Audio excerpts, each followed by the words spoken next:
this story is about Rand Paul. So let's go to Tom here. Tom, you brought this up, and I'm kind of curious. This is Rand Paul voting against a bill that would curb NSA spying because he doesn't like all of the spying. Well, no, there are parts of it where he's, and I don't have it in front of me now because you threw it in front of me. But there's parts of this because that he, is legitimately against, and because of his libertarian views. And I don't necessarily have a problem with this. What I have a problem with is like the left wing being all sorts of butthurt. We're keeping the Patriot Act because of Rand Paul. They're doing it out as hit pieces. And yes, this is me defending Rand Paul. The one and only time will ever fucking happen. We all say how we want somebody to be like Elizabeth Warren and keep on her path and on her views. Well, this is Rand Paul actually doing it. And I'm sorry, this bill was shit. It was so watered down. We talk about Obamacare and the ACA. This was like the internet spying bill of Obamacare. You could properly use Ted Cruz's analogy, which was really bad for net neutrality, with actually this particular bill. This so-called... Just speak of the bill. Go ahead. I'm just going to give you context so people know exactly what we're talking about. This is the USA Freedom Act that Patrick Leahy was proposing, and it got 58 votes on Tuesday night, which is too short. 40 Republicans and 1 Democrat voted against it, and of course Paul also voted against it. So Leahy's bill extended the provisions which were to expire in that Patriot Act in June 2017 as a compromise. So it extended. So as a compromise, in order to change the law to stop the NSA from holding on to phone records. So that was like the goal was get rid of the phone record thing, and then we'll keep trucking with the Patriot Act. He's been against that from day one. So Rand Paul says I'm not going to run against it. So Sean, what are your thoughts on that? And we'll go back to Tom. Yeah, the way that a lot of liberal outlets are framing this, that Rand Paul's and some libertarians outlets don't get it either. That Rand Paul's a turncoat and he's in favor of NSA spying. Like Dianne Feinstein, Ted Cruz, like a lot of establishment people voted for this this garbage piece of legislation. Basically, what it did, and there's actually a great New York Times article about this, is that it removed the authority in Section 215 for the NSA to hold your phone records, right, which, according to the New York Times, may or may not curtail or eliminate the metadata program. But they can't be sure because they could always say, well, the phone companies have to hold the data, but we could still look through it. Like this law is basically a thing where we say we do something big, but in reality we're just extending the Patriot Act, and that's what Rand Paul didn't want to do. Like Rand Paul wants to fight over the Patriot Act, the reauthorization. I think it's of the entire bill, not of specific provisions, and he didn't want to lose a chance on that fight, so that's why he voted against it. And you could look at all these like super pro-national security, and by pro-national security I mean pro-spying people that voted in favor of it. Like this was not the Amash Amendment that it started out as in the House. This was an extension of the Patriot Act and a symbolic gesture that probably wouldn't have changed much at the NSA. Yeah, it was a crap shit bill, and that's what people on the left don't understand. And they're like, we had our one chance to curb it, and Rand Paul fucked us in the ass. No, he really didn't. Get the vote on the Patriot Act and make everybody have a up or down vote, and make it an issue. Let's see where Elizabeth Warren really is. Let's see where Chuck E. Cheese Schumer really is, who, by the way, didn't want Elizabeth Warren in leadership role. Let's see where these people really stand with the real vote. And I'm totally supportive of this. This is the one time I'm for this guy, and I cannot stand Rand Paul. I mean, Rand Paul's obviously, he saw that this was just a simple, careless whisper. And dare I say, he's kind of going through the same strategy that I'm talking about, where it's like, I'm not going to sit here and waste my time with this bullshit I'm in a way where I can actually make a real change rather than just putting through just another watered-down bill that's really not going to do anything. I mean, this whole administration, this whole past 8 years, has been nothing but appeasement, careless whisper, watered-down bills that say what they want to do in name, but doesn't really give any power to anybody to overlook anything or change anything. And I mean, I totally respect Rand Paul for sticking to his guns and saying, no, this is bullshit. You guys are trying to feed me doo-doo caca, and I don't really feel like eating it, so I'm not even going to go for that. And fucking catch on to that. And cause, I don't know, maybe it's because the Democrats are so used to eating doo-doo caca and being told that it's chocolate and they're okay with it, that they just... That's how you get Ebola. Yeah, they just get totally... Paul is like, no, I'm not going to let you bullshit me. Let's do this for real if you really want to do it. Right, and this was not a surprise vote. Like, Rand Paul told everybody way before this, I follow him on Twitter, I'm not voting for this because of this reason. He did interviews, he's like, I'm not voting for this because it extends the Patriot Act. Justin Amash, who proposed this in the House, said he wouldn't vote for the current version of it because it extends the Patriot Act. Like, this was not the House bill to defund the House bill was actually much stronger. It was to defund this program in general, not just as it pertains to Section 215.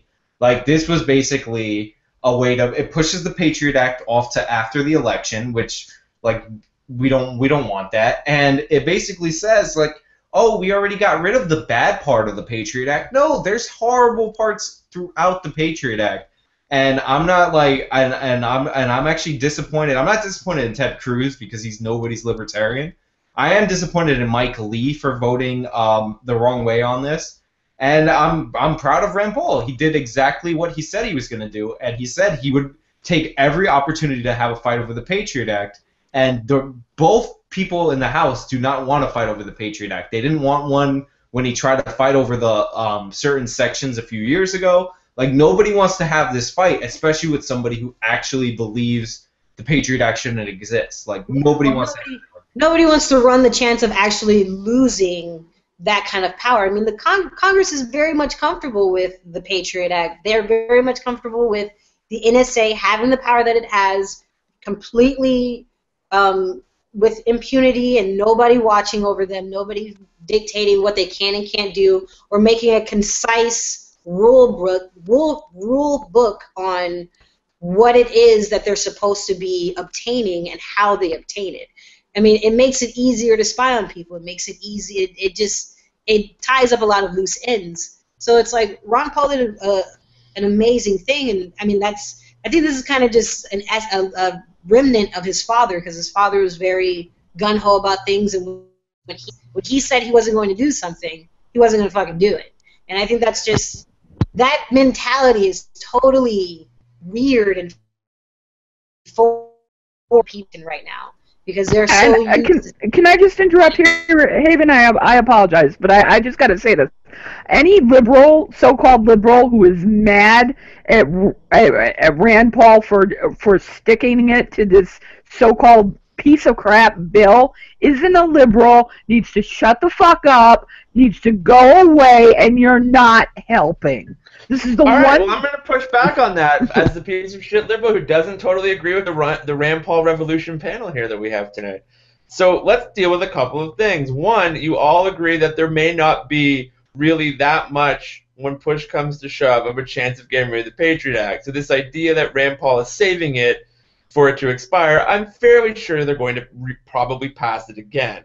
So this is cynical politics that I think, like, I don't agree with the left on this, being like, Rand Paul, oh my God, but I also don't think you should give Rand too much credit for this. He won power in the GOP. Mitch McConnell is the guy who wanted this done. He wanted this off the table, and not for like the reasons that the rest of this panel does, but because him and his cohorts are screaming about how ISIS is this will empower ISIS because you won't be able to spy on folks. This is a cynical power move, like every other political move. This aligns him with the power base of the GOP, and that's what helps him when he wants to run next year. So before we get too excited about Rand Paul being a purist, I think that there is a little bit more to the vote for him. There's no downside to voting no on your side of the aisle if you're Rand Paul. At the same time, the folks on his side of the aisle that were against this were not against it because of the Patriot Act. They were against it because they wanted the ability for the government to actually do that. Then what? Let me push back, Sean, real quick on that. Then what people need to do, if they don't want this and if they want to be involved and think in the box for once, they need to make phone calls starting now and say push for a vote on the Patriot Act and do it. And you better vote no, because if you don't, we're gonna hold your ass to it. Sure. And it's gonna burn, and we're gonna burn you. I'll join your Rand Paul. That's when I'll jump on your Rand Paul bandwagon. But let me take a chance to agree with Dan. There's a political motivation in there. Rand Paul wants to, in the next go around, to be on the record fighting the Patriot Act. He is not in favor of it. He wants to have a chance to filibuster it. He wants all those chances to give all those speeches and rally up his base and his father's base, which are kind of weary of him. But this was a principled objection, and the fact that Republicans are morons and not everybody knew exactly what this bill did, because again, a lot of the media outlets weren't exactly sure what this bill did specifically. It's what you call it. It still doesn't underscore the fact of why he didn't vote for it and why he explained over and over again. He's like, I'm not going to vote for a full reauthorization of the Patriot Act when it expires and you can fight it. It's not like he's voting this down to prevent authorization of a specific a specific section of the Patriot Act. It's the entire act that he can go at it in the next election. And Ted Cruz, Marco Rubio, not Mike Lee, but these guys are probably going to be running against him in for the presidency. And he's going to want to kick their ass on it in the debate by voting against it in the actual Senate. So there is a political motivation. There also is a principal motivation. And more importantly, it's the right policy, because I don't want a backhanded, oh, here you go, now shut up now, and by the way, more years of the Patriot Act. I don't want that. I mean, because either way, I'm sorry, Haven, go ahead. Nobody's delusional in thinking that this is completely altruistic. I mean, he is a politician after all, and he does have a base. He does have, Rand groupies that want to see him put his money where his mouth is. And if he has a better shot of doing that, attacking the whole thing, not only does it make him look like David versus Goliath, but it also sheds this negative light on the people he's going to have to run against later. He can point and say, look, I know you guys love Eddie Munster over here, Ted Cruz, but this motherfucker doesn't care that you're getting spied on. This motherfucker doesn't give a shit about the things that you care about, but look at me, I do care. So it's it just so happens that this is the right thing to play on. But I mean, I'm not surprised that he's going to use that to his advantage. It's good that he is not the only person, aside from a Republican, to want to generate some energy from his base. Yeah, and by the way, he wants to kick Ted Cruz's ass. Ted Cruz is the fraudulent version of Rand Paul. Rand Paul did a real filibuster against a nomination over drone strikes against Americans. And by the way, he got an answer from the president. The president said he can't kill Americans in the United States with drones. So that is on the record. Ted Cruz did a fraudulent, phony filibuster, publicity stunt filibuster of Obamacare. Rand and for the record, Sean, he kept talking until he had to go on Rush Limbaugh's show. That's when he stopped talking. He literally stopped talking, Ted Cruz, to go on Rush Limbaugh's show. That really should be noted. And Ted Cruz started, first of all, it was a fake filibuster. They let him take breaks and all that. But he also started at a point in time where he could not have delayed the vote.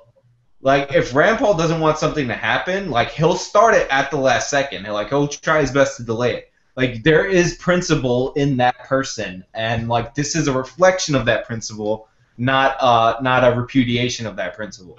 And it shows solidarity to his principles. I mean, I think one of the things that I know, at least definitely the conservatives and the liberals, is that they know that their politicians are wishy-washy, and they don't really have too many examples of the people that they're pushing for sticking to what they are saying. So it's going to really appeal to younger voters seeing Rand Paul stick to his guns. It's going to appeal to people outside of his so depressing to me.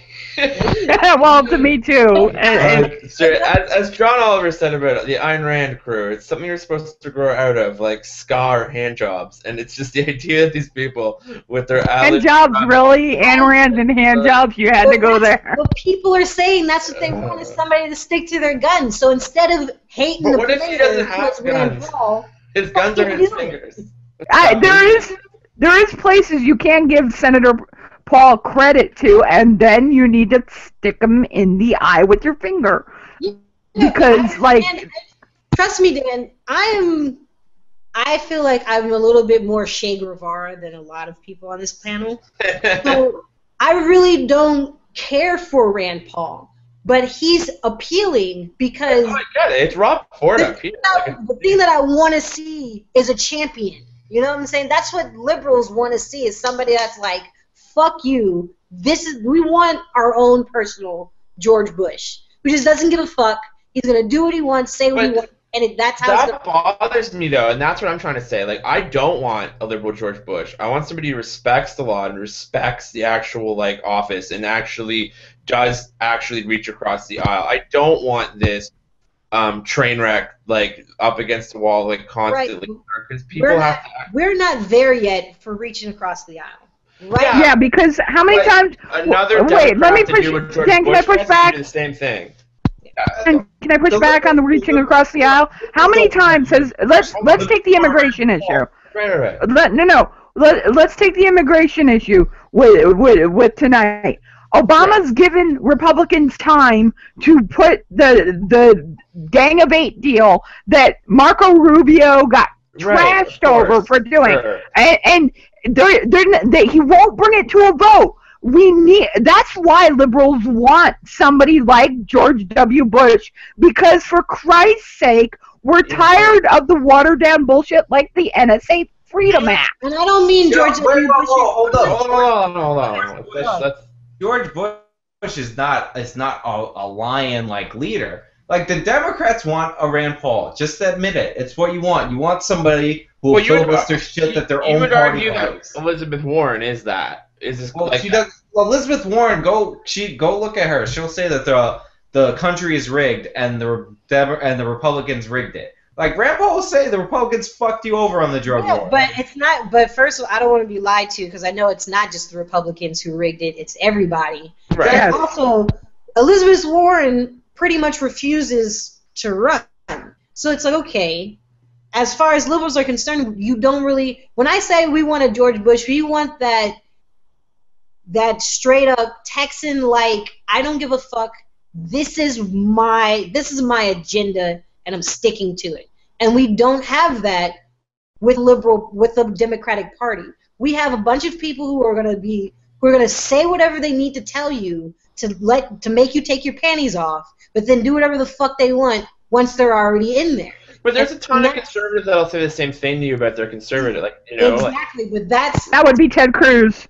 On both sides, people see that this is leaving a bad taste in their mouth, and that's why Rand Paul is so appealing. Is because somebody has to be the rock, somebody has to be the stable stance. Everybody else is fucking waves coming in and out, doing whatever they want, and it's unfortunate that Rand Paul is the only person who's picked up on the American people saying we need somebody who's a fucking statue in the things that he believes in. Haven, it's way more than unfortunate, man. It's fucking depressing that Rand Paul, it makes you almost want to find a bathtub to go do something in. Let's be honest. Take a shower. But Elizabeth Warren sucks on pot. I just want to bring that up. It's a fact. Well, that's okay, but on the opposite side, I think that the Rand Paul, Ron Paul revolution gets way too much credit for just being anti-war and pro-pot. That, let's be honest, is a big part of the, we love the Rand Paul stuff. True, but I think freedom. Ron Paul's the only person that has really talked about expanding voter rights. So you have. I don't agree with that, but okay, sure. I mean, you have a Democratic Party that's sitting there saying, "Oh well, you know, whatever happens if you can't vote, you can't vote." And then you have a Republican Party that's saying, "No, you have to do this, this, and this. You have to have this blood sample, urine sample." That's not fair. That's not no. That's not fair. Yeah. Haven, that's not fair. Haven, that's not fair. Hold on, one at a time. Hold on, Cory Booker, Attorney General. But Eric Holder was a shitty attorney general, but he actually did try and fight those voter ID cases. Right. Cory Booker teamed up with Rand Paul to expand the franchise. But Rand Paul is the only national Republican. He's not trying to expand voter rights. Rand Paul's the only person who legitimately said we have millions of people in prison who cannot vote. It's fair. That's completely and Cory Booker, the Democrat, is the guy co-sponsoring the bill, though, Haven. Right. And Cory Booker is the only Democratic Party member who is willing to go on the limb with Rand Paul to do that. And he needs some credit for that. Cory Booker Party, it's the Democratic Party. Cory Booker is one person, and the entire other party is not on that boat. And that's the same with Rand Paul, right? Yeah. I mean, Rand Paul is the only person that's talking about it. That's why it's appealing. That's why these people are appealing. But Booker is not the Democratic Party. He is not the main. He's not the main voice. He's going to face issues from both sides, and people are going to see that. And people are not going to see, oh, Cory Booker's really going on a limb. They see, holy shit, these Democratic people who say that they're liberals say or demagogue our rights. That's what they're going to see. I mean, that's not. We know that Cory Booker is really pro-Wall Street, but we also know that Rand Paul is absolutely abysmal on the environment and how any liberal or anyone who leans the least bit left could ever think that Rand Paul is your candidate is beyond me. But if you're a libertarian like Sean, I get the appeal. And I just want to point out. I would never support Rand Paul, just for the record. But I will give credit where it's due. But I just want to point out one thing. I'm sure you can find more Democrats that are in favor of restoring felon rights. Because I remember something from the campaign, the Republican campaign this go around, that will actually shock you. You know who voted in favor of restoring felon rights? Rick Santorum. If Rick Santorum can be in favor of that at one point in his entire life, then I'm sure there's more Democrats than Cory Booker in the Senate that are. And of course, we could do a whole show with Jordan French here talking about why these Republicans who are so Christian don't believe in these sort of things. So, I mean, so much for redemption and everything else. Yeah, right?